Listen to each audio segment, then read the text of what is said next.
Hello, hello, hello. Welcome, guys. Welcome to another episode of the Trackside podcast with me and obviously always Lewis. Josh, I can see you already here. Welcome.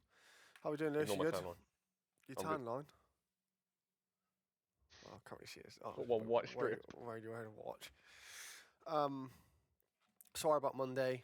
I will say now I had my missus's birthday, so yeah, things That's had to poor be excuse, really. sacrificed. Take up Poor with her excuse. if you like, but yeah. So Monday couldn't do. Yesterday, you had stuff I on, was, so I was otherwise engaged yesterday.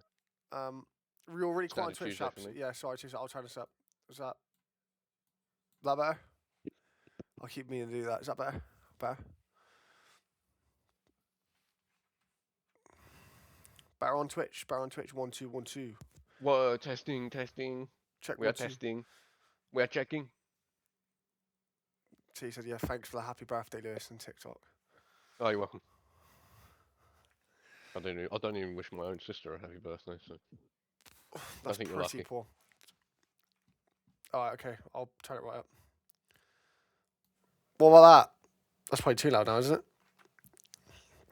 Anyway, we'll go with that. Obviously, Echo. There's no echo. What do you we mean poor excuse? we will talk. Obviously, talking Spain this week. F1 last of the triple header. Loads to go into. I don't know where you want to start, Lewis. I don't know where. I don't know. Are you starting at the start? Because my point is slightly after that. Wait, start wherever you want to start. You take a lead here today. Go on. Right. Okay. Red Bull committed to a 3-stop really early. Yeah, Hindsight is a wonderful thing come the end of the race, obviously. elephant in the Elephant room. in the room, we'll get there. Hindsight is a wonderful thing. Obviously, we all know they had no tyres left by the end of the race. But did they commit to the 3-stop too early? And there is a thing I sent at the very top of the links that we've got is a strategy breakdown for the Yep. weekend. Right, okay. I'll get this up right now. I'll do my directory jobs. Good. They are the only team, I believe, that committed to a 3-stop prior to a safety car. What's that? Do you Is think that it is was that good? used or new? So that's used, isn't it? So yeah, the ones with the line in are used. Oh, right, yeah, I see at the bottom. Ones with no lines in are fresh. And the yellow highlighted bit on the end is where the safety car was. Yeah. Yeah. Gasly looked like he committed early, didn't he? To be fair, he's come in before Max has. It's meant that when you see this from this angle, Sainz looked like he committed early, but he just struggled all weekend. Yeah. I don't think. I just think they know they. Tom's here. Hello, Tom. Wow, Ollie's here. Jesus Christ, that's his name. I'm not seen in the podcast chat for a while. Welcome, Ollie. I just think they know they didn't have the pace, and I don't think Max just wanted to do that race where he's conserving tyres and he's potentially 20 seconds off the back of them. I think they've gone with Max just driving flat out hard as he can to. I'd love to have seen how the race would have played out with no safety car. Why is that? Oh yeah, of course, yeah, I think absolutely. he could have won. I don't know if he could have won. I think he could have. I don't think he could have won. Just for the simple fact that, obviously, I think if you was in the Discord, you could see that I got the telemetry and stuff. But the McLaren were really no. I don't think people realise how far ahead they were this week. So, and Ferrari, we had really good race pace this weekend. Charles was doing about 21 laps on a set of tyres. His times dropped to about 20, if I'm right, 21 flat, high 20s. Okay. When he was on pace with Oscar doing like 19, low 19s, mid 19s. When Oscar was on 21 lap Euro tyres, he was still doing mid 19s. Like, Crazy, isn't it? that is ridiculous. Like Charles' pace had dropped. He was doing low 21s, mid 21s on 21 lap old mediums or softs, one of the two. I think it was mediums. And then when Piastri jumped on him, you know, he's on lap 22, lap 23. He's doing 19.3s, 19.4s. Like, I don't think anyone had an answer for first Oscar Piastri and 2, I think Norris was quick enough and good enough this weekend that I don't think Max would have troubled either. And I think Red Bull knew that, hence why they chucked in the 3-stop strategy. I still maintain what we said the other week. If you put Max in that McLaren, he clears off. Do you think? I think 100% he clears off from the field. I don't know if he clears off because I like how Oscar's driving at the minute. I think Oscar's really calm, going through the weekend, really relaxed, going session by session and just delivering at the minute. It's I don't think. No, I think that's because he knows he's got the beating of Norris at the minute. Well, everyone's got the beating of Norris at the minute. Would it be different if he had Max as a teammate? 100%. Yeah, I think anyone would different if you had Max as a teammate. I don't know what else, but I just wanted to bring up. We're talking about Norris. Obviously, I think I haven't got the clip up, and maybe I should have. But Norris at turn 1 again bottled it against Max again. No. He bottled it off the line.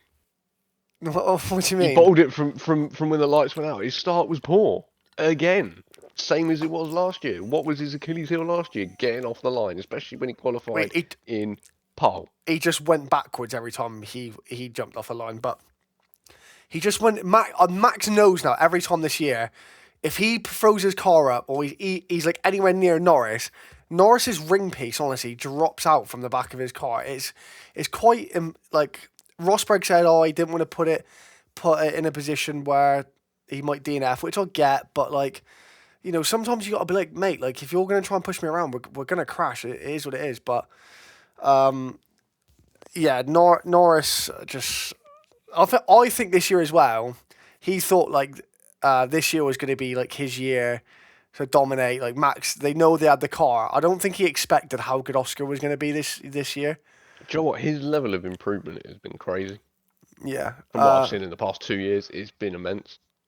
Yeah, Lando is full of mistakes, drives the car like it's his last time. Lewis said last week, at Imola, that it's so obvious that he overdrives. And I think even 100%. Rosberg said this through quali, because yet again, I don't know if you've noticed, when you watch quali back, what did Norris do on his last run? Overdrive. Sector 1, fine. As soon as he got to turn 5 on sector 2, deep. Yeah. Overdrive, cars moving around, and you're like, come on. Turn 6, he turned in so early for the corner, tried to make up for it by getting on the power, then had a massive snap on the rear, and then when he got to the end of the second sector, he's down on his own personal time. We said this. Yeah, he set a purple first sector. We said this at Imola, because he was over a 10th up. But if you watch it, sector 1, I think Rosberg was saying when he was watching a lap that he didn't have a great 1 or 2. I can't remember which one it was. He was very hot into 1. Yeah, so and he got away with it. Yeah, so again, we said this at Imola that Norris has got a thing about that. He's it's so easy for us to say, but he's definitely overdriving the car in quality. And then it's so easy for us to think we're not driving it. And then but this is why they get paid what they do, why it's on the world stage, because people like us who love the world of motorsport, we get to judge and talk about it. It's like he tries to think, I'll grab an extra 5 meters on the brakes.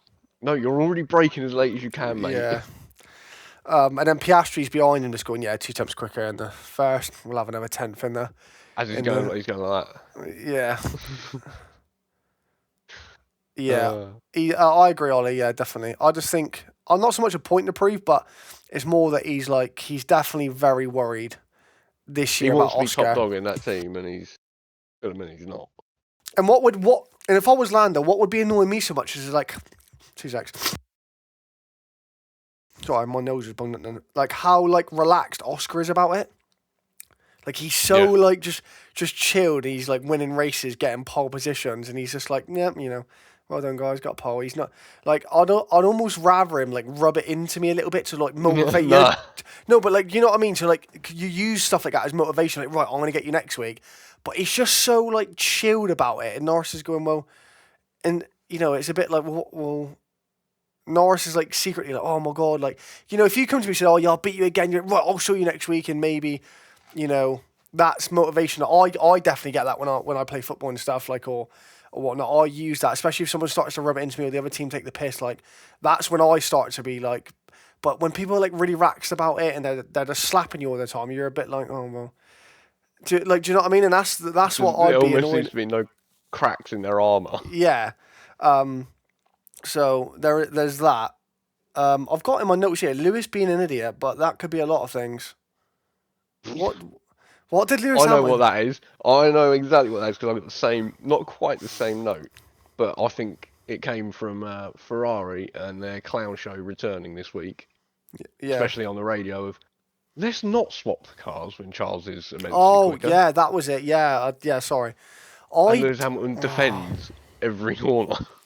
like honestly, I don't know what is going through. Sorry, I'm just grabbing my phone so I'll make notes for clips. But what is going through Lewis's head when like Charles is all over the back of him and he's actually defending the fucking car when like we're literally what 8 laps in, 9 laps in. Like we're not like 45 and Lewis is like, oh, I can hold on. We're 9 laps into a 50, 60 lap Grand Prix, and Lewis is like, well, I'm not quick enough. So to me he's going, well, Charles, you're not going anywhere either. You can stay here with me, and I don't like that because Charles definitely had the pace to go after Max, and yeah, that could have ended a lot badly. But what the problem I've got is that the team should have dealt with that earlier.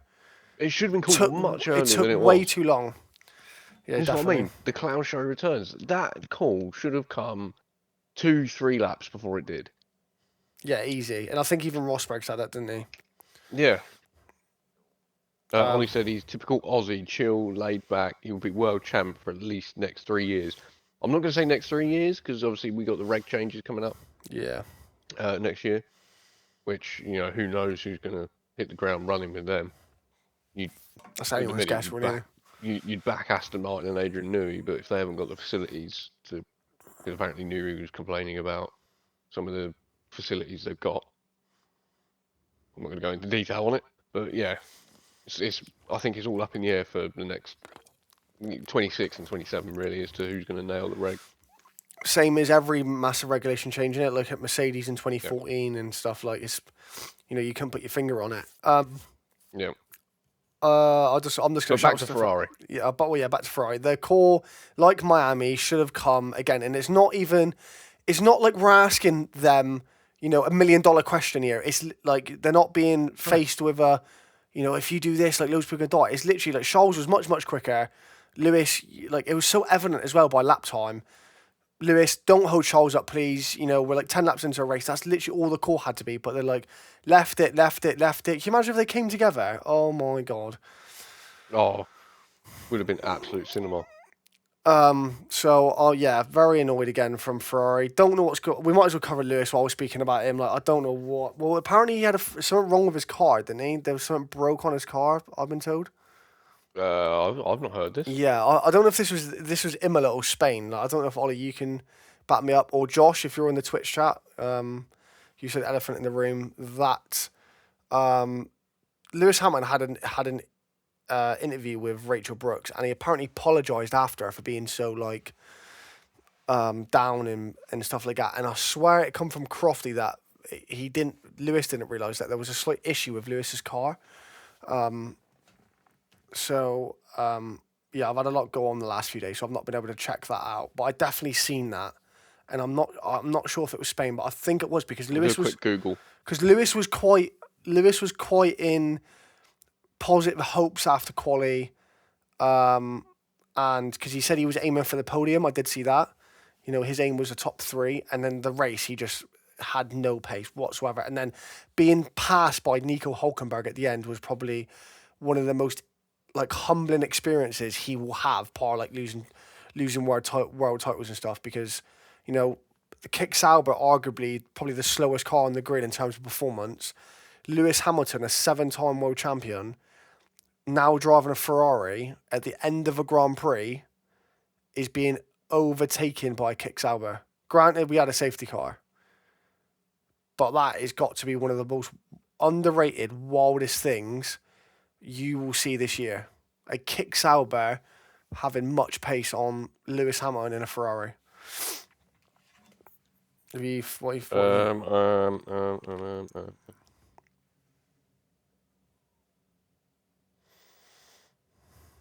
Apparently Mercedes boss Toto Wolff highlighted there's oil coming from Leclerc's Ferrari. Oh, they got back to cheating with the engine again, have they?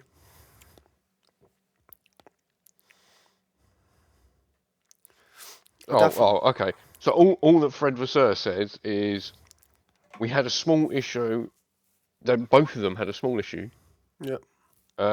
It wasn't about the oil. I don't know where it's coming from the car. I don't know that. Or his Yeah. exact words. Of course he doesn't. You got an issue, but you don't know where it is. I think Don't lie. we need to sack Fred. Honestly, I'm telling you. So, I don't know who said it in our Discord that someone said that he's done pretty well. I couldn't disagree more, to be honest. I mean, I've been working nights, so I I've haven't been seen keeping up too much with the Discord. This was a few weeks ago. Like I couldn't disagree more. I don't think Fred's had a very good reign. 2022, we arguably had the quickest car at the start of the regs. End of 2022, we were easily second. 2023, Rebel, yeah. 2023, we went backwards. Same with 2024 was a bit, or say 2024, we probably had on par the quickest car on the grid come Abu Dhabi. And then now he chose to change 95% of our car, and now we're... But is that down to him or the engineers? Yeah, but the buck stops with the team principal, mate. I'm not having you just blame engineers. It's the buck stops with the team. You can't then just solely blame him either. No, of course you can, but you blame the boss. Like, you're in charge of this ship here. You're steering this ship. So, the final call comes from him, is what I'm saying to you. How much do the team principals know about the engineering side? So if they said to him, right, we're going to do this, this, and this. Yeah, of course, but he's the one employing them. How much does he know about it? Yeah, but he's employing them. This is my point.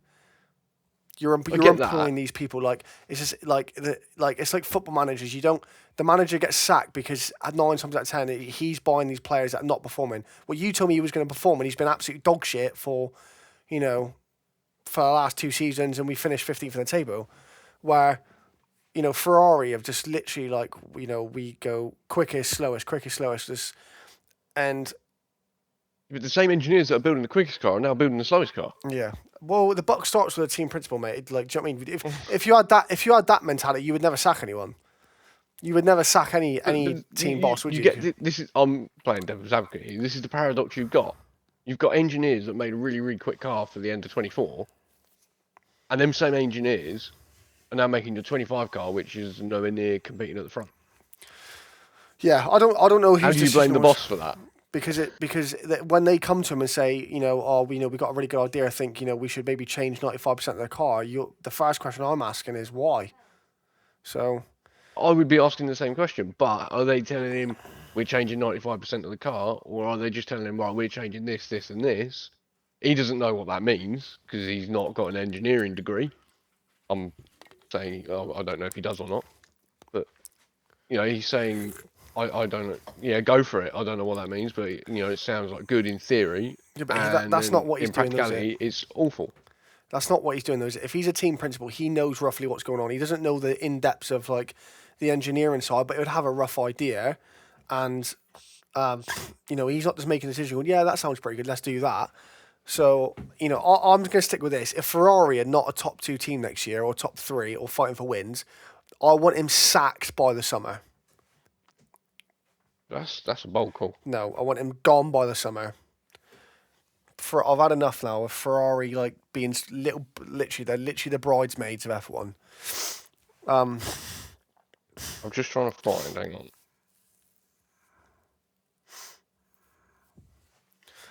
I can't find it. Bear with me. No, never mind. It was basically how you could... If I was to say to you, I'm testing, I can't remember the exact words they used. It's something to do with ceramics under due stress in hot temperatures. Yeah. Yeah? What would you think I'm on about? Say that again, sorry? If I'm testing the strength of ceramics under due stress in hot temperatures. I have no idea. But it sounds pretty technical, yeah? So if you're a team boss and I told you that, you'd say, oh yeah, that's really good. In actuality, what I'm telling you is I'm testing the washing up while someone's looking at me. Oh, right. Yeah, but Yeah, You but know what come I'm on, mate. saying? That's not what's going on, though, is it? Yeah, but that's what I'm saying. You can dress it up as well as you like. You know, I could give you the biggest PowerPoint presentation on why we should change this, this, and this, but in practicality, it doesn't work. It doesn't work. And then my point is, But, the buck stops with the guy who made the final call. I'm afraid that's how the world works, mate. yeah, but that'd be the engineer. No, it wouldn't be because the team boss has got to sign off on it. Just sack a lot of them and get a new team. Yeah. Problem I know what solved. you're saying because it's the same as I've always said with football. Like, you know, I think a lot of managers, we're not a football podcast, but a lot of managers get the sack when obviously players are not performing. And, you know, I'd probably say 40, 50-50, it's the players. But the club they don't go and sack the players, do they? They go and sack the manager. It's just the nature of the beast, I'm afraid. And honestly, I'll stick with it. If Fred Vasseur if we're not fighting for wins next year before the summer, then I want to see someone else in charge and I want someone else steering the ship. Because we will just go for another reg change. Is that person called Mikey Story? No. No. I could easily sit and say, yeah, but no, it's not. I don't know what else we. I've got some. On bits. Ferrari, I've got nothing more on Ferrari. Jesus is King joined. Hello, Jesus. Jesus is King. Praise the Lord. I'm trying to grow a Jesus beard. Praise the Lord. Nico Rosberg really pissed me off on the weekend. By the way, I think you probably would have saw this on the. Yeah, I did see this. He speaks some really good facts, and then he also speaks utter bollocks. So I think it's brilliant. Okay, when they get someone like Nico in again, like he isn't the most like liked driver, is he? He was never like the most liked driver, was he? But no, he wasn't going to be because he beat people's precious Hamilton. But what's great about him, and I said this in the chat, is that when things are spoken on the radio or like they're talking about like temps and all this sort of stuff, that he really does give you a really good insight into like what the driver does, what does it mean, processes they follow in like maybe like tyre warm up and quali. He was really good at explaining that sort of stuff. Because I think someone came over the radio and said this, and Crofty was like, yeah, and Rosberg was like, no, this means this, and that, and it's like, it's really actually intriguing and engages you when you like, sometimes commentating on racing can be really dull and boring, but it really like drew you in. On the flip side to that, for me, being an ex-driver, and I don't know if he was just calling this for the rules, and I don't know if you got the clip, but the incident between Liam Lawson and Alex Albon, yes, there is a clip on it. At turn 1. Don't think it's got Rosberg commentary on it, but it's fine because I know what Rosberg said, but I'll find it then. Here it is. Oh, you got it on Twitter as well. Good, man. Links above it. Above them pictures. You got it. Oh, you've given me the link for the page, you clown. 2 seconds. No, it shouldn't do. I'm looking at, if you look just above there, then. There we go. I accept your apology. I apologise. That's a misjudgment from Albon. It's the second time he's damaged his front wing. Guys, I just watched about 5. That was the wrong part, though, isn't it? It is, but that's all they had. So yeah, what I'm on about the time before that when Lawson had absolutely sent one from downtown. And that's all they had, to be fair. Sent one from downtown, and he actually banged into, like Russell did with Max, banged into Albon, and then because Albon has been pushed, he's usually escaped running, kept the position. Rosberg then come on and said that he believes that Albon needs to give that position back, and he would get in trouble, which he did, and he got a 10-second penalty for this, which is just, honestly, I'm going to try and stay calm about this one because I'm fed up losing my head over this shit. But for me, like, Lawson has absolutely sent a move from absolutely far back. Fine, good move. And it wasn't a good move. Well, I'll say, yeah, okay, but okay. Albon's give him room, but my point is that he's hit him, but because the whole purpose is that because Lawson was slightly ahead at the apex, Albon then has to concede the position. But for me, where is Albon meant to disappear to? And 2, if Albon isn't there, for me, Lawson's going really deep in the corner and potentially going off. And that's why it's not a good move. And, you know, it just annoys me, Nico Rosberg, like being a world champion that he is, comes over and tells us that, you know, he thinks, yeah, Albon should give that back and stuff. And I don't know if he's just playing up to the rules because of how shit they are at the minute. But, yeah, for me, and the fact that the stewards give him a 10-second penalty is disgusting. Is absolutely disgusting. You know, he's been absolutely dive bombed, and Nico Rosberg called it a dive bomb. By the way, I wish I recorded it. Yeah, he did. He called it a dive bomb, and then continued to say after that Albon should have given the position back. I don't know if you actually saw the bit I'm on about. I did. I watched the entire race, and for me, the move is never on, because if Lawson does go for that, as you said, he's blowing the corner himself, and it's not a good move because effectively you have to ram someone to get by them. It's bump and run, isn't it? It's not touring car racing, mate. Yeah. It's meant to be a non-contact sport. I just don't.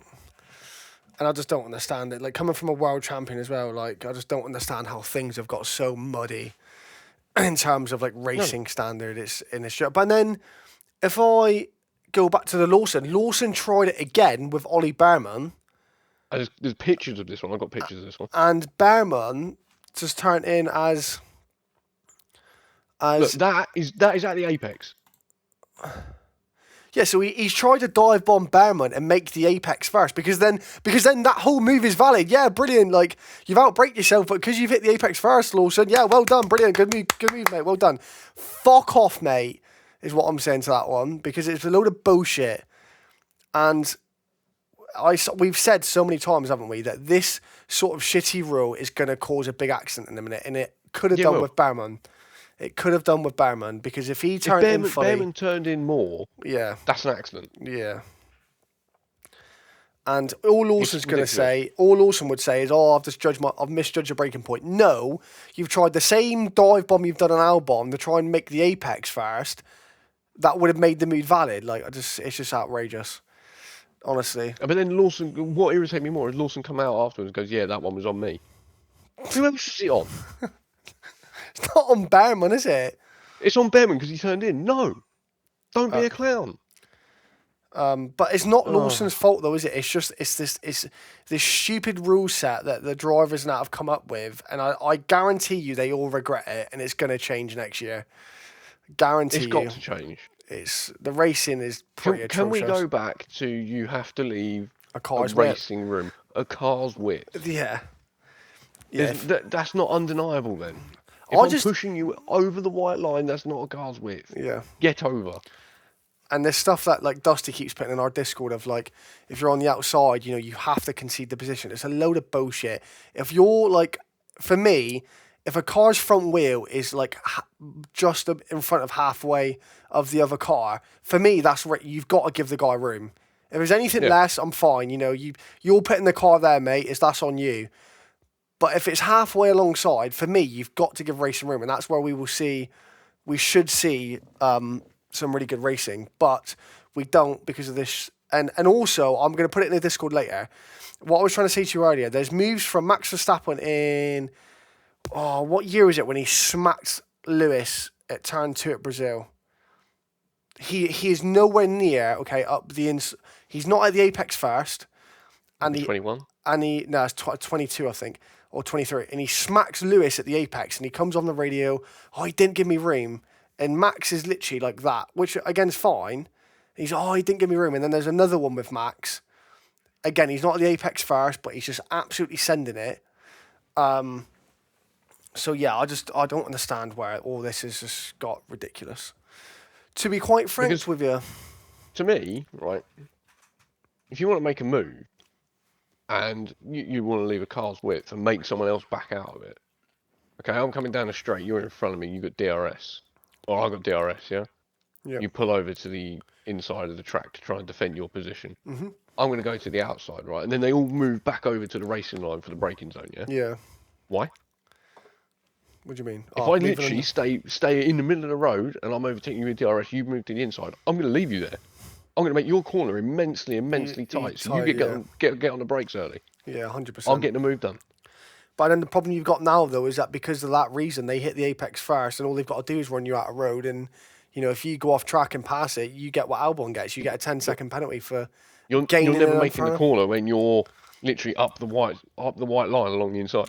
Yeah, You're I know. never making that corner. You're never making the apex first. Yeah, 100%. But this is the problem we've got at the minute. It's frustrating because at Imola we saw like some pretty good racing, to be fair. Yeah. And it's just sort of gone backwards again. Because, and I'm going to say this now, what were the track limits? Grass. Grass and gravel. Yeah, now. What were the track limits at Spain?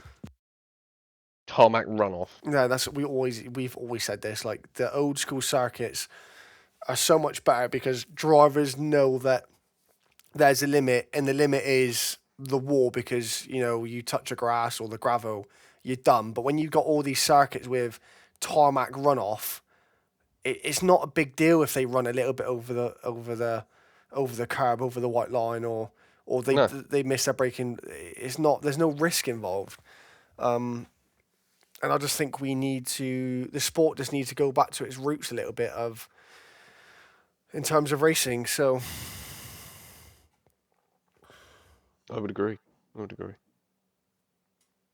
do you want to go?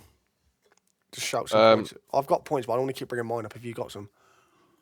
Well, my next one is probably the elephant in the room. What's the elephant in the room? Josh has said that and he's gone. I think we annoyed him. You know what the elephant in the room? The elephant in the room? Should we talk about the elephant in the room? Oh, what? Max and Russell?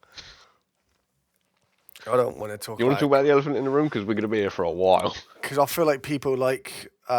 Josh is here. Hi, Josh. Hello. Yeah, I'll let you go first. I feel like this podcast for me at the minute is like a rant show. It's a rant show because I just get so right. So high rate. I'm going to preface this by saying we saw in the space of 2 laps the absolute paradox that it is Max Verstappen. Okay? Mm-hmm. You see... I'll answer that in a minute. You see 2 secs, Jesus. his immense save coming out of the last corner on cold hard. Wow, yeah, that was incredible. Right, we've got a clip of that. That was incredible. Somewhere. Yeah, we'll find that's definitely worth the watch. This was immense. Save, it's unbelievable. You cannot tell me 9 out of 10 drivers are ended up in the wall there. Okay, and it's evident he's buckets full of talent. And then the absolute paradox is at turn 5, a lap later, he's ramming into George Russell. Because of that. I just want to watch that from the onboard again. I want to watch Russell's thing. See, to me, that's almost a fair move from Russell. Okay, yeah, he's a little bit wide. But before you just move on to the Max bit, because we'll just cover, you know, like, no one can tell me Russell's not warranted room, fair move. Oh, no, not at all. If you watch Russell's on board of that, which we don't have, you'll see he does get a monumental snap. Yeah. Just as he's mid-corner, and that's what makes him hit Verstappen. Yeah. So it's not intentional, but then also, before you move on, I then don't think Max should give this back. And this is, again, where the rules are stupid, because I don't think Max should give this back, but the rules are such bollocks at the minute, and it all come down to, again... Right. But yeah, go on, keep going, sorry. So, obviously, we've seen the save. Class from Max Verstappen. No one's going to ever deny that. No. Then we get turn 1, where you got Russell and Max, which... Let's break that down. Okay, you've had your say. I'm going to have my say. Russell gets his snap. He hits Max. What is the difference between Lawson and Albon? For me, and Russell and Max there? There's none. There's no difference whatsoever. There's no difference, right? Albon had to give the place back. The stewards come out after the race and said they weren't going to ask Red Bull to make Max give that position back. Wow. Or they weren't going to make him give it back. If I'm Albon, I'm steaming right into their office and going, what's the damn difference? Yeah, there's not for me. You show me what's the difference between the two. Yeah, there's not for me. Edit says he didn't have to give it back. Red Bull that said he had to give it back. Such a mistake from Red Bull. Yeah, I think GP come over the radio prematurely. How many Yeah, times has 100%. Max understeered, pushing the driver wide? Yeah, this is what we've been saying. Like you're all right. We've been saying on this podcast for weeks now that this Apex rule is just making a mess of things. But Carol It is. So that kicks it all off. Well, what actually kicked it off was him being put on hards because they ran out of time. Yeah, that was ridiculous. Then we get this, right? Then we get this incident, and then to top it all, if you want to go to the next clip, is the main talking point of the weekend. It's what everyone was talking about. It's gonna be those, isn't it? It's Max, isn't it? So you'll hear GP's radio saying, "We advise you to give the position back." Max says he runs him out of road, which he did, or he whacked into him, so he had no road, and then he does that. And it's the paradox that is, you've got the class racer that he is, with a guy that's just absolutely lost his head and is probably still rolling down that hill on the exit of turn 5. You know? This is why I've always said, like I've said, why am I buffering for? Like, have I got internet issue? What are you buffering for, mate? What am I buffering for, mate? What are you buffering for, Brev? Again, the key word they all go to, I was ahead. It's such bollocks, mate. Like, this is the mess we're in at the minute. But what's going through his head there when he pulls over to let him by? And then in a split second decides, actually, no, I'm going to ram into him. What's going through here? Max thinks he's on iRacing is what it is. It's like, and I'm being genuine with that. I don't think he's that, but that's like, I'm sure Russell said that in an interview, didn't he? Yeah. And for me, I definitely think we're both, me and you are very transparent and balanced when we come to our opinions, no matter who it is, if it's McLaren, if it's Ferrari. We're not ones that you see, the LH army on Twitter or the Max Verstappen shaggers on Twitter where. No, I'll call it as I see it. Yeah, and this is absolutely clown show. We're both the same. And for me, we've always said, and I was thinking about this today, Max Verstappen to me probably could be the greatest driver that's got behind the wheel of an F1 car. Just what he did when he was 16, what he did in 2021 in the Red Bull when he was fighting Lewis in the Merc, and obviously just what you're seeing now and the back end of last year where Red Bull have probably last year had the third quickest car and Max now has probably got, they're probably the third or fourth quickest car, but he's just dragging performance out of the car. But he's dragging a performance that isn't there and shouldn't be happening. But when he does stuff like this, and I've put this on my notes, he is such a bad example of what an F1 World Champion should be. Such a bad example. Russell said it, kids looking up to this, they see this kind of crap that, okay, Red Bull got it wrong. With the tyres, whatever, with the early call to give it back, and I'm surprised Max listened. I think Max, if he really thought he shouldn't do, he keeps a position until GP comes over saying FIA said give this back or whatnot, then we'll do it. Not just go off GP's advice. Max, you're driving the car at that point. I think he needs to, but I'm guessing in the heat of the moment, he's had the big snap. He had the moment with Charles, if you remember, when he's trying to say that Charles had hit him. Then turn 1 happened, and then GP comes over ready. So within about 30 seconds, a lot's gone on. But for me, it's just, he should have been black flagged. I don't care what anyone says. He should have been black flagged the moment he come around the last corner. Because on the other hand to this, if he breaks his steering arm and then George Russell's steering arm and puts them both out the race, he's not only costing both teams money, he's then ruining the race for the millions of people around the world watching. He's ruining Red Bull's race. He's also purposely ruined Merck's race and their car because he's had a 20-second wobbly. Do you see my point? Yeah, it's the way you phrased it.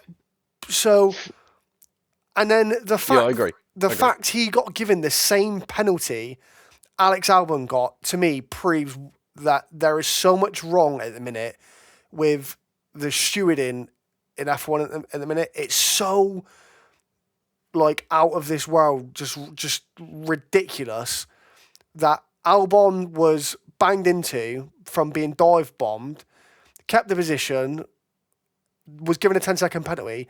Max has purposely walloped another car and is given the same repercussion.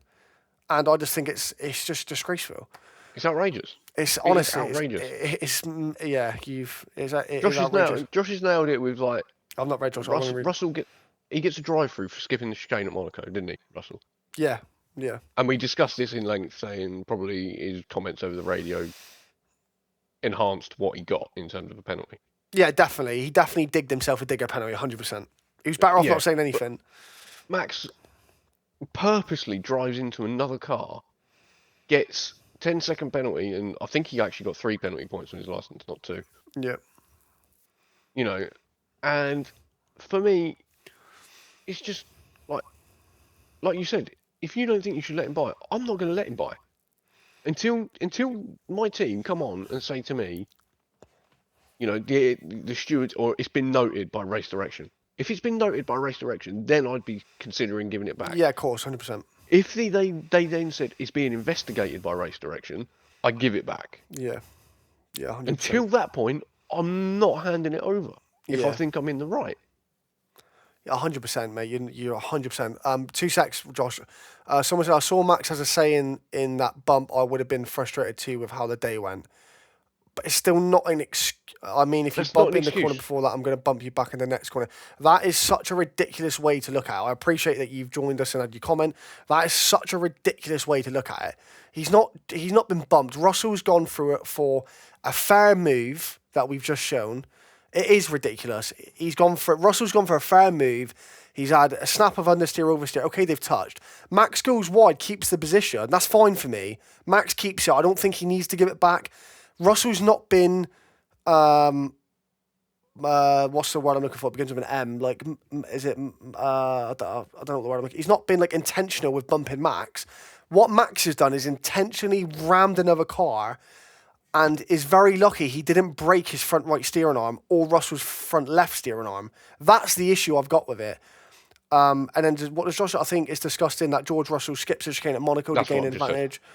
Got a driver, yet Max deliberately drives into the side of another driver. He gets 10 seconds, 2 penalties on his licence. He could potentially seriously injure a driver. Casey killed George through the same freak action that would be murder. Russell went for a move that Max went. I think the murder is a bit dramatic, which I get your point. But for me, it's just the fact that Max is, like I said, cost his own team when he's got load of mechanics, load of people back at the factory working really hard. Millions of people watching a race, because if he crashed and they both snapped, there would have been race over safety car, because this was like lap 60, and then he would have cost. In the end, it was certainly in the high 50s. And he would have ruined George's race, all because, and it comes to the bottom line that Red Bull made a bad strategy call. And then he tried blaming. We showed that earlier. Trev didn't. I want to see how George was. Yeah, not a problem, because I think you need to give your head a wobble. I don't agree with, you know, your take on, not you, Mike. I don't agree with Trev's take on if I hit you, you know, if you hit me in the corner, I'm hitting you in the corner after. Ridiculous, yes. So it's open wheel racing for one. So watch Trev. Open wheel racing, you do that causes an accident. Let me just move me and you out the way a minute. So Trev, this is Russell, okay? Max goes really wide because Charles is there, which he's got to. Russell goes for a fair enough move, fully alongside. Okay, has a snap. You see it just before the contact's made. Hits Max. That's fine. You can see Russell is wide there. Yeah, and you can see why Max, you know, for us that sim race, you know, we all get it where you get bumped. Okay, you can see why Max is a bit like, oh, he's bumped me. For me, Max doesn't have to give the position back, and Max thinks that he knows that. Which I think what made Max, of course, mate, 100%. But that doesn't warrant you ramming into another car because you're having a wobbly. We saw it with Sebastian Vettel at Baku when he thought Lewis Hamilton brake tested him. And then Seb got a 10-second stop-go penalty. Max just gets 10 seconds added to his race time. From my side, I see the FIA, they give penalty because of incident, but did they look on board? I don't. What do you mean by you? Just elaborate a little bit on that for me. did they look at? I will say the They would have looked at everything. FIA have what they've done wrong here. Okay, and no one likes to see it. But what they've done wrong is issue the penalty before the end of the race.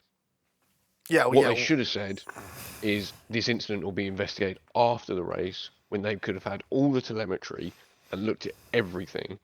Someone's like then make the serious that decision. much. Yeah, but I just think you'd. I'll be honest. Like, No one wants to see it. I'm not disagreeing. Okay, no one wants to see it. And probably, yeah, I know what you're going to say. He should have been black flagged. 100%, he should have been Okay. black flagged straight away. But what should have occurred after the race is they should have looked at all the telemetry and gone, right, if you've purposely let off the brake and opened the steering angle to hit him, bang, we're going to wallop you with enough penalty points to get you a race ban. I just 'Cause think that's what that deserves. Yeah, I just think it's. You know, why do some incidents get 2 penalty points and some get 3? Yeah. I want to see the justification for that. Because if Trav- you're just making it up as you go along, Yeah. that's worthy of banning him for a race. But my point with how bad the stewarding is at the minute is it just nothing is consistent, nothing makes sense. Like, you know, these people that sort of try to agree with the apex rule first is literally, you know, I'll die on this hill. You haven't got a clue about racing if you think just because you've hit an apex first, that's your corner. That's just that's not how you motor race. Did Max say why he bumped him no. after? Well, it's obvious why he bumped him after because he's throwing a wobbly. So every interview after the race, He refused. He wouldn't take he it. refused to comment on it. Wouldn't say anything about it. I think the Sky Sportswoman, was it Rachel Brooks, said to him, you know, what was your take on the incident? And he went, I don't know. He wanted to talk about the whole race, not just moments. I can't remember what he exactly said. He said he doesn't want to talk about one moment. He'd rather talk about the race as a No, whole. it was something else. The genuine word he said was like, I don't think I need to go into it, or something like that. Yeah. Of course he was pissed at the team. That was obvious. He's been put on hards whenever else around him on the soft. That's evident, but it still doesn't excuse, you know, doing this sort of shit. Josh, I think it just shows and highlights just how done Max is with the FIA, though. He doesn't care if they ban him from F1. Now he will be successful elsewhere and just not bothered. Yeah, but I think you're right. But for me, like, the FIA is still the FIA. They need to be slapping Max with something serious to be like, no, we're in charge here, not you. You say that he's done with the FIA. The FIA, you got to remember, don't just govern F1. Yeah, of course. Yeah, there's the whole. They govern WEC. They govern lots of car racing. Yeah, 100%. But for me, like, honestly, like, Rosberg was spot on, and again, this is where I like having these sort of, you know, F1 drivers. Like, Karine Chandog's great. He wasn't a good F1 driver. He was in a shit team. You know, when you got people like Rosberg in, they call it stuff like this as they see it. You know, he should have been. So, as soon as Max come around the last corner, and you're right with, you know, they look at it after, do a full investigation, but it is so clear for everyone to see what Max is doing, and, you know, he should have been black flagged straight away. No one can say, oh yeah, but, you know, no one can tell me he should have been black flagged the moment he come around the last corner, because if he sticks them both out of the race at that point, he's killed the race for everyone. Not only for his team, but by the way, their second driver has only scored 7 points. Okay, the whole year. I'm gonna come to that in a minute. So that's my point, though. So he's costing his own team when championship points at the minute for Red Bull are massive. And then also almost, you know, killed Russell's race as well, just because his team has made a bad strategy call. Well, not one but two, because GP is trying to tell him to give the position back. Yeah, Callum, you would see sharp, that. lad. I've seen your driving. I'm not surprised. Sharp, Callum, lad. But this for me is, you know, bottom line for me shows why Max for me is not a good example of a champion. The way he drives, I think, should be studied for decades to come. The way he is with cars and etc. But in terms of his driving standards, like we saw in 2021, and partly last year when he Mexico was probably a good example, that it's just not what a world champion should be or how he drives, to be honest. It's not how you should conduct yourself on track.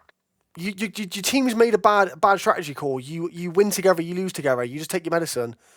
Do you see my point? You know, all right. Sometimes they make a good call that puts you in a good position. Sometimes they made a bad call. It happens. It's racing.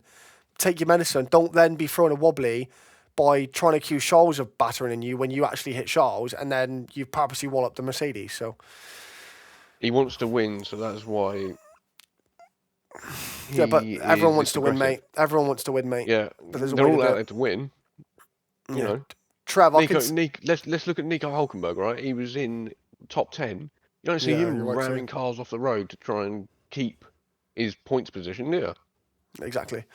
Yeah, you can't blame him. He was the one driving, Trev. Honestly, you seem to be one of these Max fans that, crazy. But yeah, anyway, we've covered that enough. I think he should have been black flagged, and I even think that it should be fairer that he should be taking a grid penalty for the next race. To be honest, like at least 10-place grid penalty. They don't really do that anymore, but just race mile. 300 million for 3 years. That's crazy. Trav, honestly, I really appreciate you coming in here. But you can't tell me you've raced your whole life if that's your output on that situation. Or you I'm a just Kimi fan. Everyone. or you race banger racing cars is going to be my word. Touring cars. Talking about Max, have you seen reportedly Aston have offered him a 3-year? I think it's so obvious that Aston Martin is sniffing around Max for the summer. So obvious. Right, I've got 2 more things on the F1. Mm-hmm. Can we? You've alluded to it just a minute ago. That the Red Bull second driver has scored 7 points all season? Yeah, so they've scored 7. The 2 guys in the second seat have scored 7 points in the first 9 races for Red Bull. Right, can 7 I ask points. You a question? Go for it. Do you now think people were too hard on Checo? Yes. I said this anyway. We never really fully blame Checo. We've always known that. Yeah. For but me, everyone Red was Bull. saying, Yeah, of course, 100%. He's Yeah, 100%. not delivering in the second car. Everyone was he was on battering him. Because last year in the first 9 races, do you know how many points he scored? Go on. 13. So he scored 6 more than a rookie and a guy that's got 3 years under his belt. Yeah. So to me, it's double-edged sword. Do you think I get your people were point. still being far too hard on him, and potentially maybe he should still be there? I don't think he should still be there. I think people need to be blaming Red Bull as a team instead of they're just. He pushed him out wide so he could get his position back. Trev, honestly, you've never raced your whole life. I'm not having what the fuck you're saying. He's not pushed him, mate. He's crashed into him. He's purposely rammed him, mate. What are you talking about? He's definitely trying to he could have let off me. the brakes. He could have let off the brakes a little bit more to let Russell go by. Done. Honestly, it's outrageous. Because he's pulled off. He's pulled off to the side to let him go by anyway. Yeah, it's 100% a black flag, and then he man. sped up. But anyway, because if he breaks his right steering arm, it's completely different, bro. It was a little bump, not that serious, mate. You've never raced a day in your life. Anyway, so yeah, we're not talking about that. Anyway, yeah, but I still think people, again with how woke the paddock is now, they got to be looking at Red Bull and going, what? This isn't just a second driver issue now. They're putting all these guys into these cars. Sergio Perez wasn't great, but was experienced. He's had good results in the car, but it's not a driver issue. They've built the car solely around Max, and now they're just trying to find someone and go, right, can you just drive that? You can't touch any of it. Well, we'll make some little changes, but just get in and do the best you can, and wheel to wheel bump, crazy. Yeah, I'm not entertaining that anymore. Wheel to wheel in an open wheel car is one of the most dangerous things you can do. I need to turn my fan on. That's what I said. If they both break a steering arm and retire the car, that's a different conversation. So yeah, if he gets that slightly wrong, okay, he's in terms of the wheel to wheel bump, that the wheels making contact are then sort of in line, if you know what I mean. Yeah. Am I making sense? Yeah. And that's a huge accident. Yeah, that's my point. You saying wheel to wheel bump? That's quite frankly, my friend, ridiculous. I appreciate the comments though. We're glad you're in here because we need some stuff that spices up. If that's what you're doing, Why won't my hat stay up here? This is pretty. This wasn't part of the podcast episode. This hat won't stay up. What are you doing? My hats have decided to come down off their hooks, and this one won't stay So up. Josh has said he goes back to his point the other week. Best thing Red Bull can do now for the team is to get rid of Max to Aston, potentially Horner, go, and then use the facilities and people they have to design a car that can be driven by their extremely talented youngsters, and have a 2 to 3 year plan. Yeah, I think they need to start looking long term now, 100%.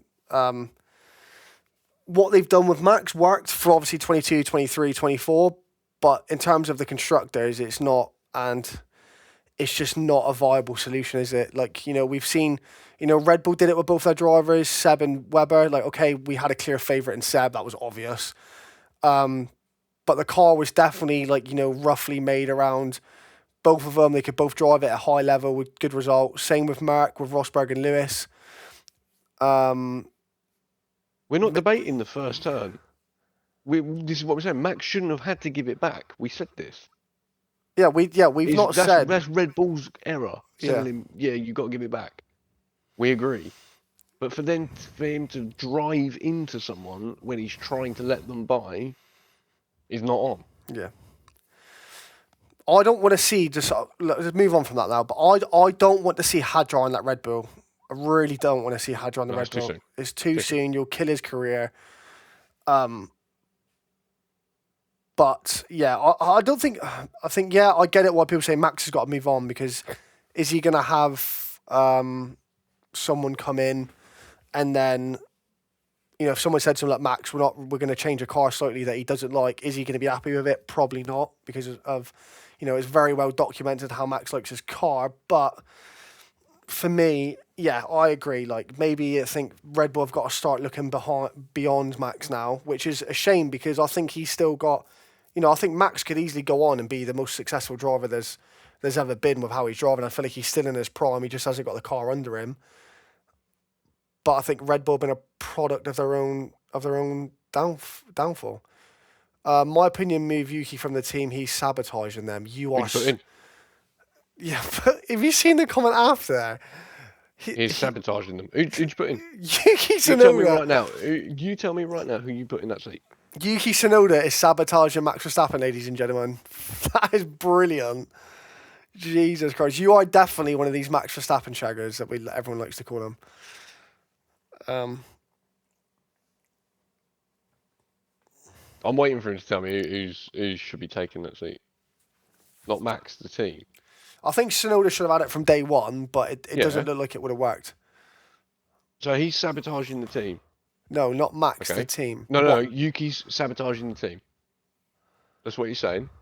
So who would you put in place in the second seat? Yeah, but it's not just Yuki though, is it? Because Perez couldn't drive the car. Liam Lawson I'm couldn't literally drive going the off his car. comments. Yeah, I know. I'm talking to him. Lawson couldn't drive the car. Tsunoda's got 3 or 4 years under his belt now. He's now in the Red Bull, can't drive the car. Unless you go outsource and get like a Carlos Sainz, which they adamant wasn't going to happen. Who do you go and get? Russell, I don't think was never going to be interested in being Max's teammate. No. I'd love to have seen that. The fireworks would have been absolute cinema. They've got no one at the minute in their driver pool that's ready to make that jump. And if you say Hadjar, Shame Dan isn't in his prime anymore. What, Ricardo? Yeah, he should have never have left Red Bull. That's another conversation we'll never tell you, the Daniel Ricciardo stuff. But anyway, let's move on. But yeah, I don't know what Red Bull... Well, I know what Red Bull need to do. They need to... Yeah, next year, I just think they need a clean slate with nothing. New regs is going to do them a world of good, I believe. But if they choose to go down the same path of Max will build the car solely for you, the same thing will happen. The same thing. And my last comment. 2 seconds. In terms of Christian Horner, I think he should never have been allowed back into the paddock after what fucking happened with that woman.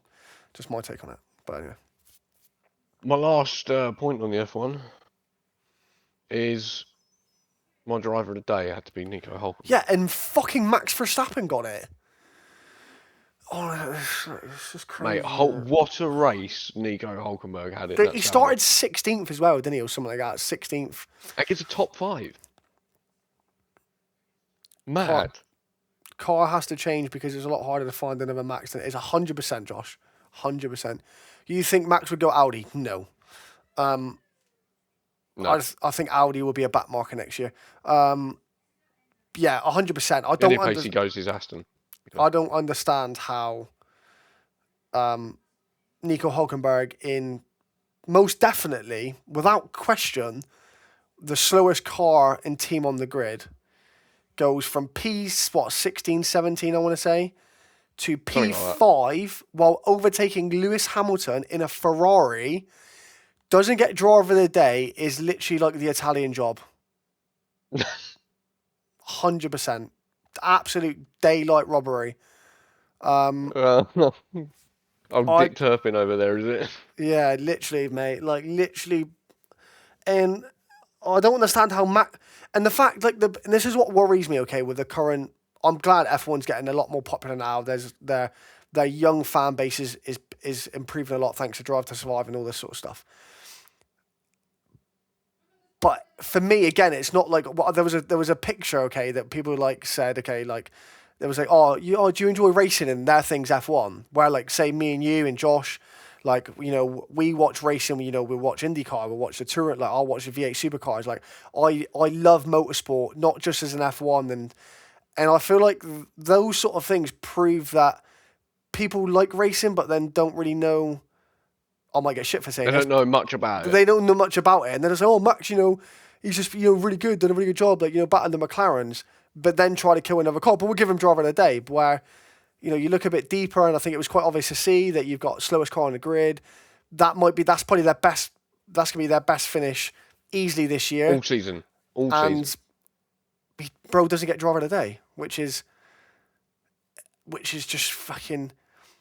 That's crazy. I just don't get it. I don't get it. Do you know what it is? Criminal. That's what it is. It's literally the Italian job. Bro, I heard the new cars are going to be slower. Is that true? That always happens at the start. That always happens at the start of the reg change. That always happens. To be fair, they should be slower anyway because ground effect's going to be a lot less, so they should have less downforce. Yeah, but then we always get this at the start of a reg change. I mean, like the start of the 22 cars were quite slow, weren't they? Heavy, porpoising, like. I heard they don't know. You hear nothing about that now, do you? Well, porpoise is mental, isn't it? It was such a. It Spain as well. Spain as well. The Ferrari was like that down this very track. 4 viewers wrap it up. All right, calm down, mate. Calm down, Bill. Well, now we'll include in Twitch is like 5 viewers, so we'll keep going. Thanks, but thanks for your comment. What was I going to say? Yeah, porpoising. It was like a 1-year fad. And it was, all of a sudden you heard nothing about it. And it was bad as well, wasn't it? You'd never heard of it beforehand. And you know what fascinates me is when they come out every year and you go, "Oh, the car's doing this," or "Lots of cars doing this," and you think, "I've never heard that term. I've watched F1 for 20 years. I've never heard that term." What, porpoising? Yeah. It was quite crazy to see as well. Like when it was literally you going down the straight, and I'm literally watching the Ferrari like do this. Like, well, could you imagine like feeling that? Like you just sat in your rig now, just doing this while going down the straight. It's ridiculous. Any new tracks you want to see in the future? Not new tracks. I want to see Malaysia, Turkey, and places like India and stuff come back. But oh yeah, I was gonna say I want to see India come back. You've actually nailed the 3 I want to see come back. Yeah. Well, wait, mate, we know Wheel, bro. Do you know what I mean? If you know Wheel, you know Wheel. We know Wheel. You know Wheel. Have I got anything more? I don't think I do, actually. I think we've pretty much... one last comment before we go IndyCar. Antonelli's had an absolute stinker in this triple header, and I feel a bit sorry for him. But I think maybe... Spain was not his fault. Yeah, of course. But I think maybe, like, you know, you're starting to see a few rookie moves, errors that you might have saw at the start, now maybe starting to creep in. Is that the fatigue of a triple header, do you think? Yeah, of course, 100%. Isn't it the second triple header of the season as well? Yes. I think that might be a little bit of fatigue. Give him a week off and you might see him back on it at... Canada. Don't we go Canada next? Yeah, Canada. Yeah. But yeah, an interesting one. Trev, mate, appreciate your comments, mate. That Billy can fuck off if I see him again. Wow. But yeah, this is rude, isn't it? Do you know what I mean? Like, we know we don't get many viewers, but, you know, we're still here every week. But just wait until we're big time. He comes back and come back into his I might pop into Islam and say only 4 viewers, mate. Wrap it Do you up. guys watch MotoGP? Yes, we do. But as there was no MotoGP, we've not covered it this week. MotoGP this week, though. Aragon. Yes, Aragon. Mark Marquez is going to win. Favourite track. I do like Aragon. To be Anyway. fair, I've said that. If I've not actually got an IndyCar, but we've got IndyCar stuff actually. I told you I was getting IndyCar Yes, stuff. sorry. Yeah, tough week. Right. I'm gonna. Do you want to start with this? Or do you know where I'm going? I'll let you start. I've not actually got any notes written down. Obviously, I've had a rough weekend, so I'm not. This, I know what's happened. Polo and Kirkwood getting elbows out on lap 1. And I just want to, mate, we all enjoy your podcast. Keep up. Thank you, Josh. I appreciate that, man. What I want to say as well, can we just point out that this is a very tight street track. Oh my God, and look what we get. There's wheel-to-wheel racing and Right, okay. there's you know what? tyre This is at the end of tracks. my notes. This is at the end of my notes, yeah? Okay. What do we make of the track? I know you like it. I know you're not a fan of it, but I like It's it. a dead track, man. Mate, we got some good racing, bro. It's far better than Monaco. I'm not going to disagree. Far better than Monaco, yeah? The thing is, I still do not like it. yeah, but it's a street track. There's got to be some. Naturally on any street track, you're not going to get like a Malaysia type of, side by. You're not going to get that. It just isn't feasible. But I think that the last sector could need some improvement here. When they come down the hill, go left, and it's like very tight. Yeah, 100% agree with you. But yeah, this race was brilliant. Alex Palou and Kirkwood, was the whole race. To be fair, quali was good as well. But yeah. Is this now the way? Thanks for the follow, Trav. Appreciate it, man. Is this the blueprint to beating Alex Palou? Not ramming him off the road like Malukas did, like we'll come to later. But is the blueprint to beat him? Be tough with him. Get elbows out on him. Yeah, I think so. I think Palou definitely has that. Ruffle his feathers, Yeah. man. I think if Max Verstappen was in the IndyCar, he'd have Palou on toast. Not because of his driving ability, just because of how aggressive he can be. Yeah, I think so. I think Palou, I've always had that thing of him. He's very soft behind the wheel. Rapid, and can probably make you look a bit silly, but I don't think if you got elbows out against him, I don't think you'd We've had a couple fancy it. questions. Do you think Kyle Larson can race F1? No. Nope, prove that at the Indy 500. I also think Yeah, of course. F1 race at some of the IndyCar tracks. Name me some tracks. I don't know. I want to know how much you know about Indy IndyCar. GP, I reckon they could. 2 secs. Don't say anymore. Name me throw some IndyCar tracks out there. But yeah. I'm giving you one. Indy Yeah. GP, because Everyone knows that. What else? What else? Yeah, I want to say, well, Kirkwood should have probably started on pole, by the way, but if you didn't see qualifying. Long Beach, no. They don't race. Chicago, I've never seen Chicago. They don't race Chicago. There's not a Chicago race. I've not seen one in the last few years, but Long Beach, no, too pumpy. And I just have thoughts of Max slamming someone. To race at Long Beach. Max slamming someone into the fountain. But George yeah, Russell. Kirkwood should have had pole really. Let himself down. Broke a rear toe link in qualifying by hitting the wall. But yeah, the race, the start was brilliant. And then we got a yellow. Oh, this was. What did we get a yellow for?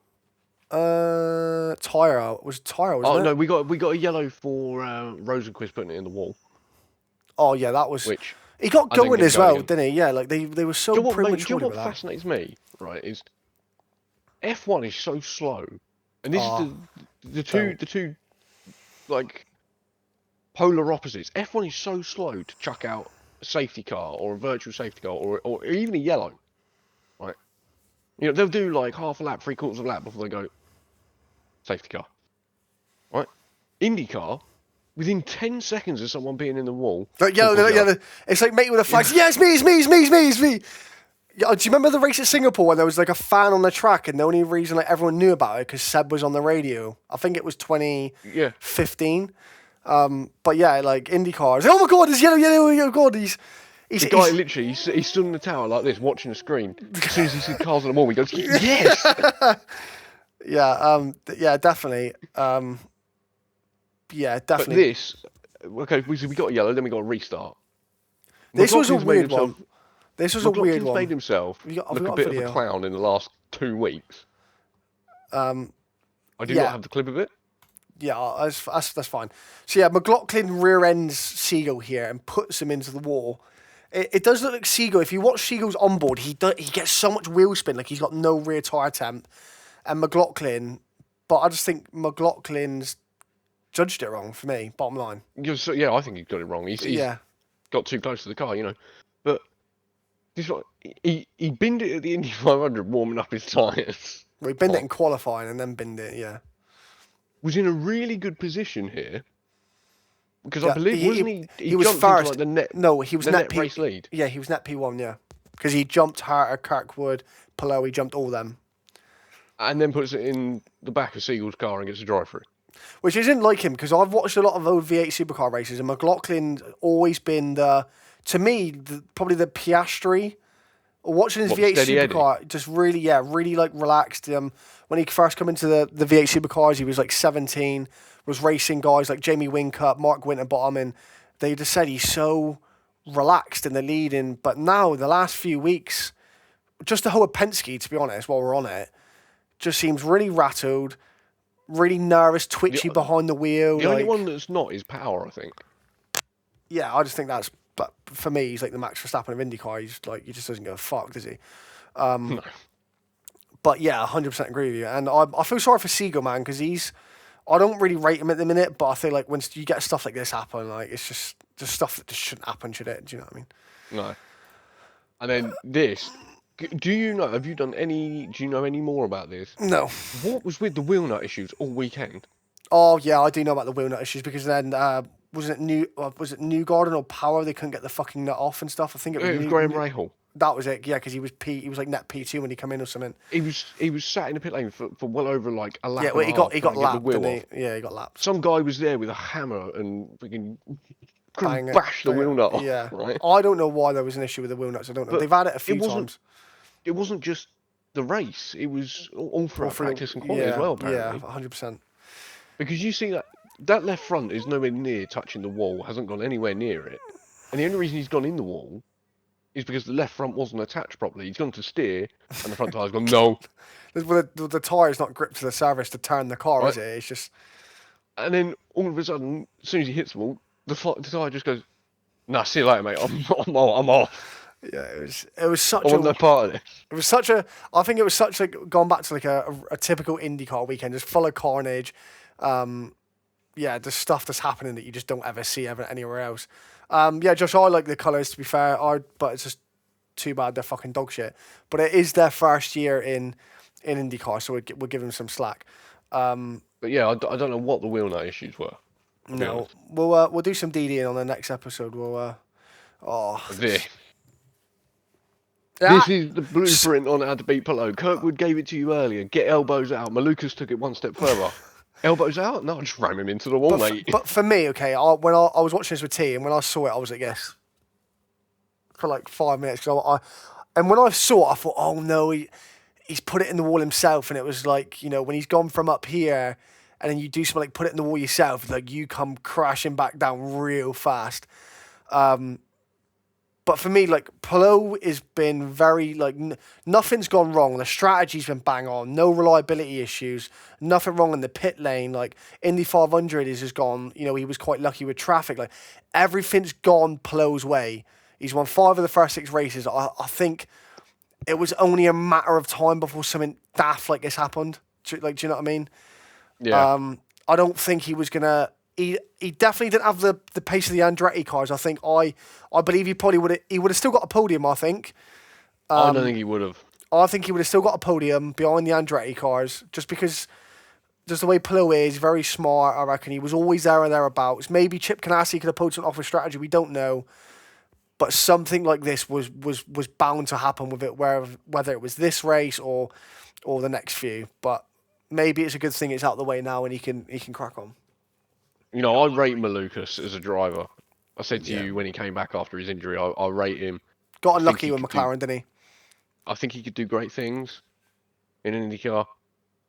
This was just not good. I just think he mistimed it, didn't he? Do you know what I mean? It's one of them. It's a tight he locked track. the brakes, didn't he? He locked the brakes. He locked the front.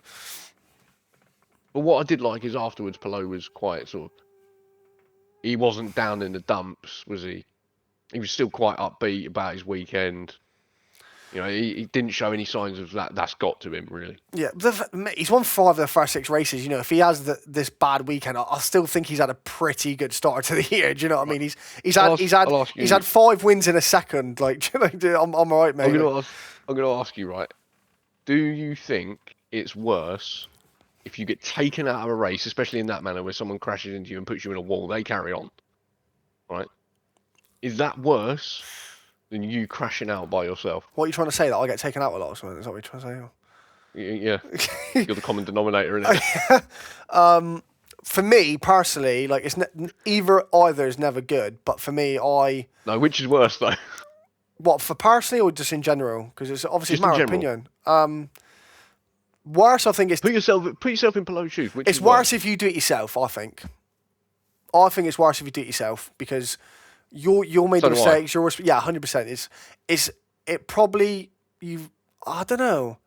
It's more frustrating when someone else takes you out. Yeah, frustrating, but I still think for your own mental being, I think it's, if I've made the mistake, I'll put myself out there. Oh, for fuck's sake, you know, sitting there absolutely berating myself, and then you sit there for like 2 hours afterwards, going, "Why did I do that? What could I do differently?" You 100%. I do it with sim racing, 100%. Yeah. When someone else clatters into you, it's just frustrating. Thinking, well, I made no mistake there. It's just on him, really, isn't it? It's frustrating. Like, Josh, mate, you're spot on again. I think, he said the race again was quite unpredictable. I think there was always. I said to T about 15 laps in when Kirkwood. I said no. I said nothing happens. I said Kirkwood's going to win the race regardless. He got moves done. He was quicker on both tires. But Josh, you're spot on, man. Like Pelot, you couldn't be too annoyed. He's won 5 of the first 6 races. Got a second, something like this was going to happen. So, all right, he would be a bit annoyed about it when it happened, a bit of hot head out the car. But, if if you said to him, look, mate, first 7 races, you're going to win 5, get a second place in the DNF, I think you'd take it. Do you know what I mean? Oh, you take it. So, someone offered me that, mate, I'd rip their arm off and beat them with a raw 100%. So, 100%. I was going to say something else. But, I said with the thing of what's worse, because I do it in sim racing that when you make a mistake yourself, you dwell on it. You're like, maybe if I did that, or if if I move the brake bias a bit forward, I don't lock the rear there, or etc. Like you sort of drive yourself crazy. But when someone does it to you, it's more frustrating, but you could probably swallow it. Is clear. You could swallow it. Do you know what I mean? Like you move on then. Do you know what I mean? Next week is not in the back of your head, last week I made a big mistake, I've stuck it in the wall. Where I think on the other end, I think McLaughlin probably struggled to sleep that night. The two comparisons, so 100%. McLaughlin's got no sleep for about the past 2 weeks, mate. Oh, mate, yeah, tell me about it. And you say no one was catching Kirkwood? No, I don't think anyone was going to touch Kirkwood. What a lucky boy he is, though. Oh, mate. What a lucky guy.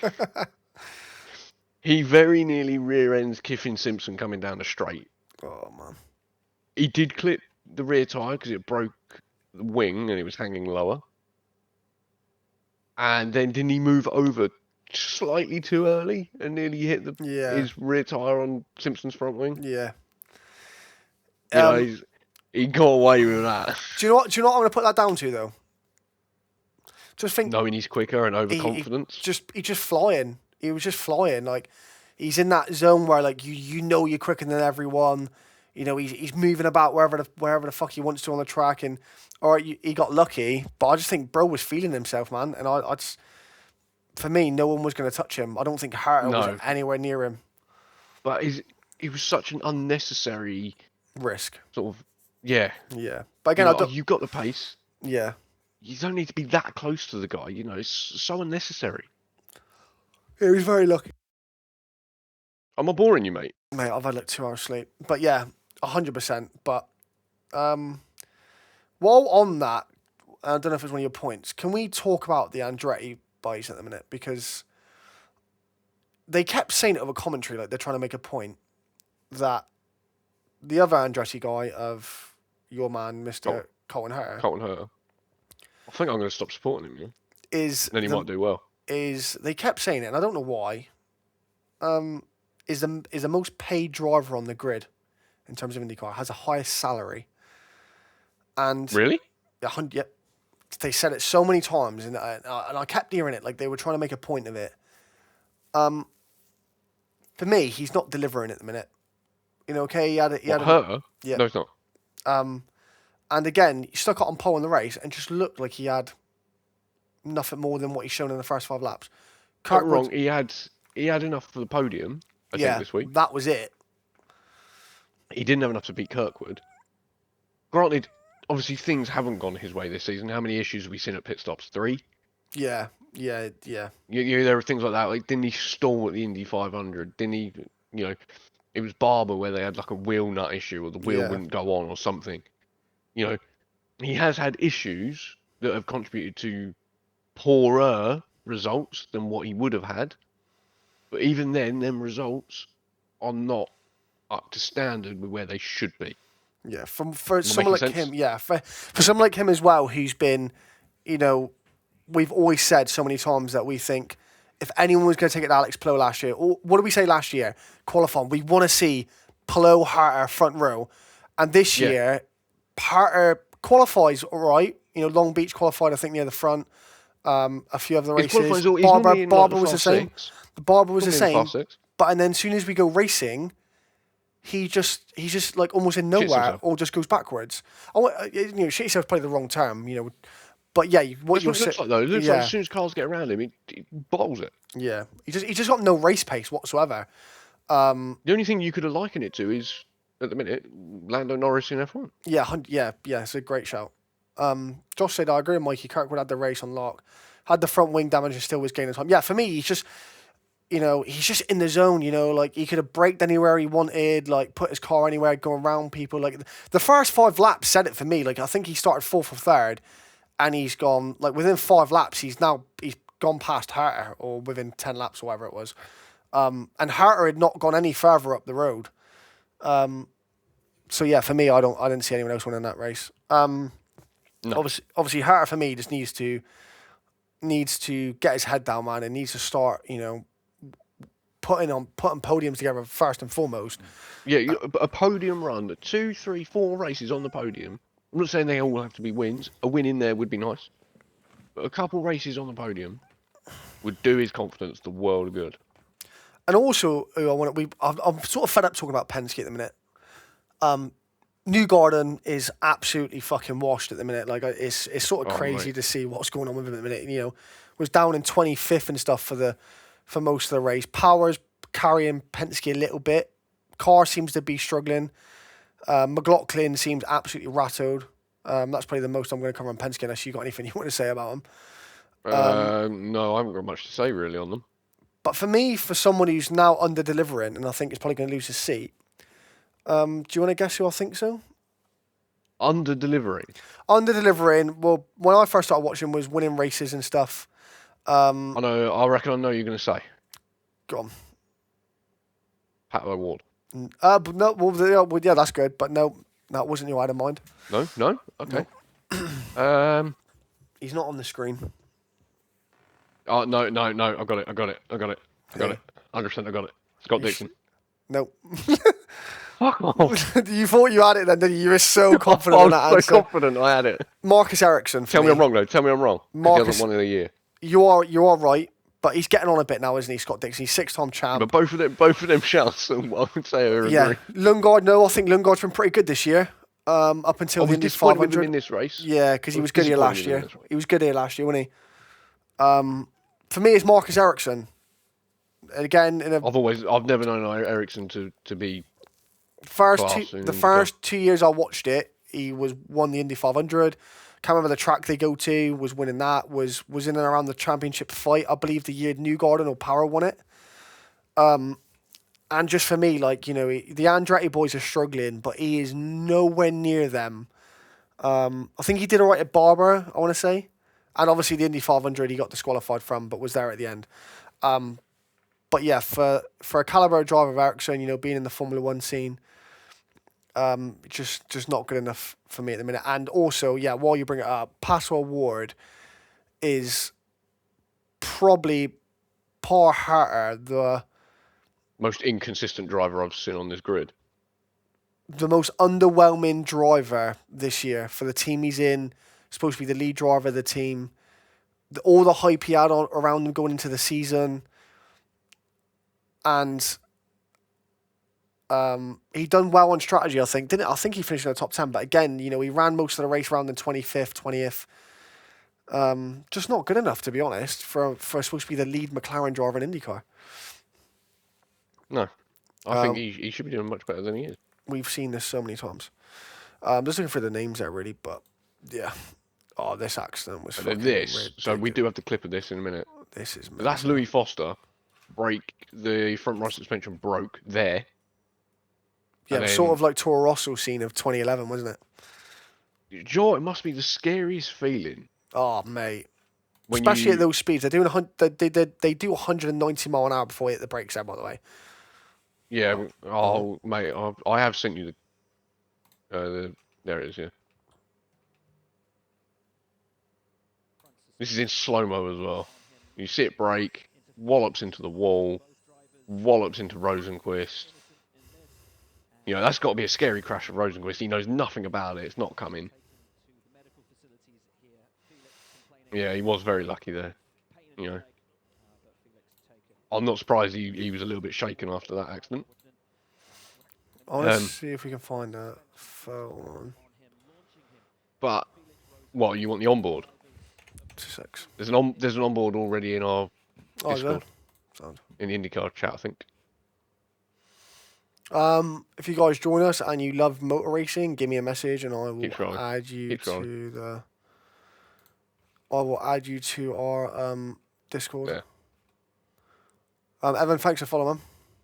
This was onboard, yeah. Oh my god, geez, I'm sorry about that. It just blew my eardrums out. Jesus. Good job, I can't hear it, isn't it? So loud.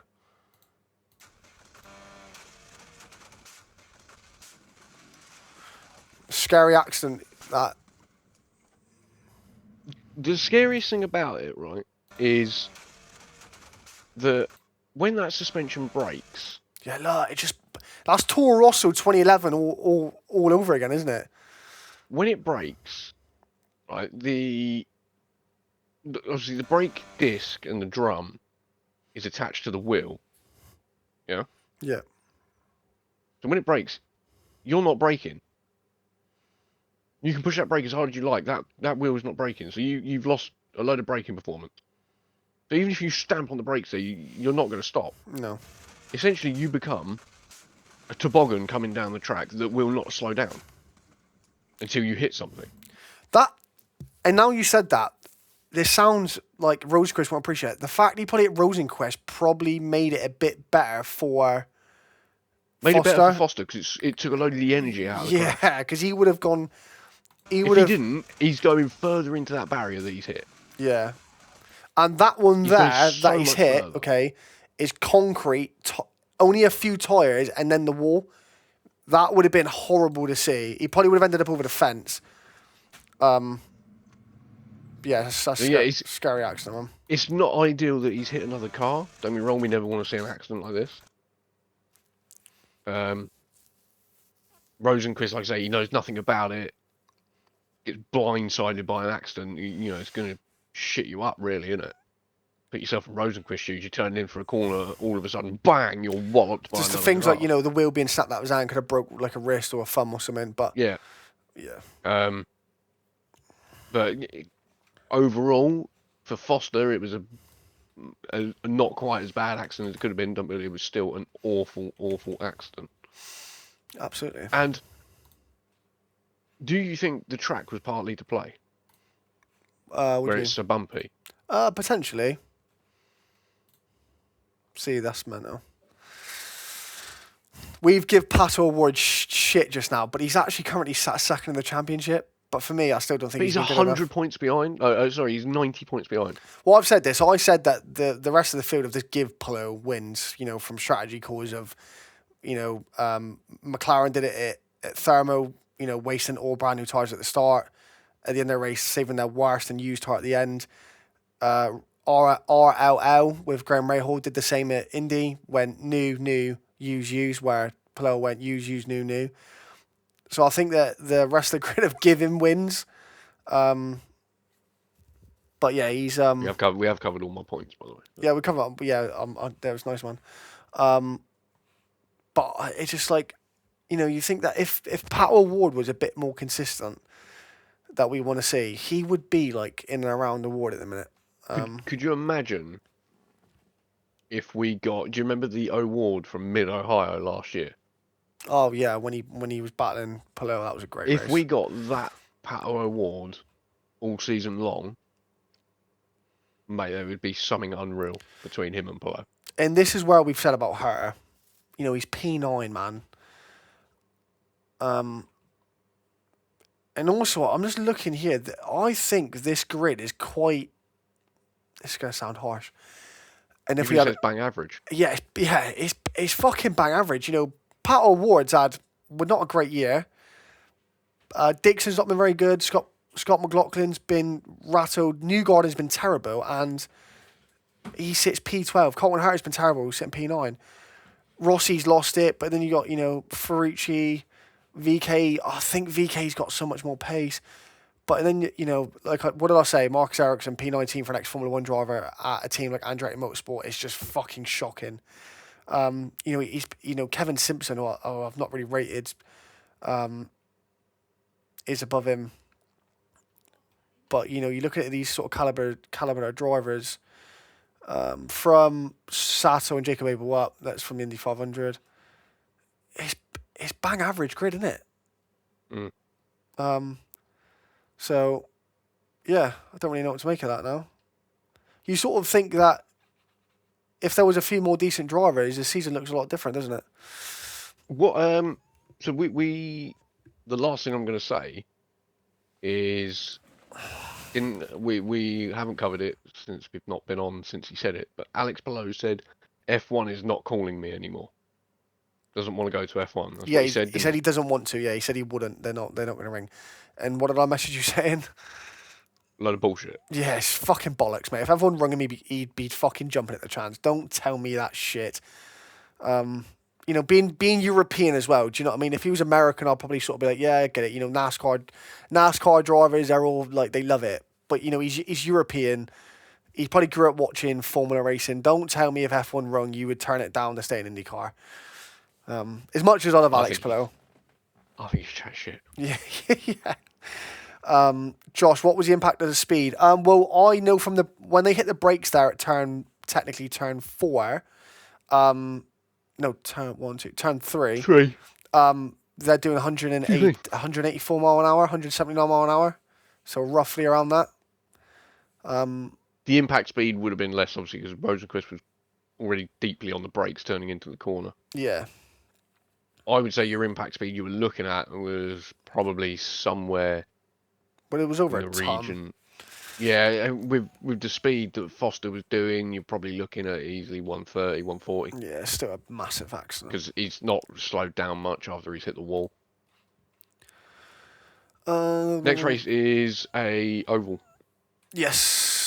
So I know. Well, you can. Well, I'm gonna watch it. Well, you're gonna have to watch it because we do a podcast on it. So, but yeah, we'll see. I think it's a small one, so I think tire grip's pretty good. Then we go to Road America, which is decent. But yeah, nothing else from me really. No, nothing else from me. Nothing else from me, to be fair. But yeah, I'm very tired, very hungry. So what I'm gonna do is we're gonna call it there. Josh, fucking love having you here, bro. Appreciate it, man. People in the TikTok, I know everyone's gone. This will be up on YouTube probably tomorrow now because I'm fucking knackered. We'll be up on YouTube tomorrow. I've got to go work, so. I'll do some. Yep. Lewis, I'll let Lewis explain that in a minute. Did he actually sign? When was this announced? Yeah. By the way, I was gonna say someone mentioned that to me earlier. I forgot to say to you. Is this confirmed or are you having me on toast here? I did see this earlier. Yamaha, wasn't it? Yeah, he just said Moto Yamaha. Let's have a look. But anyway, I'm just going to, while Lucy's out, we'll finish. Yeah, so there'll be clips coming out during the week. So again, share them, appreciate it. But yeah, that's it for us. Before that, we are going to quickly confirm if Top Rack is signed for MotoGP. I'm just going to have to Google Top Rack and Top Rack. Yeah, should be the first one, man. Oh, I'm very tired.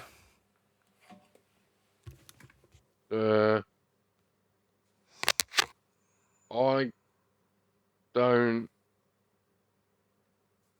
It's not confirmed. I'm seeing nothing on socials that's saying it's confirmed. He was rumored to be signed with Pramac Yamaha. Was the rumor for next year. The confirmation was meant to come at Mugello. Prima, it's official. Why am I not seeing anything on it then? Well, anyway, I'm going to shoot. So, lads, take care. Brush your hair. We'll catch you on the next one. Lewis, confirm Yep, it in the Discord. Peace out. Josh, catch you later, bro.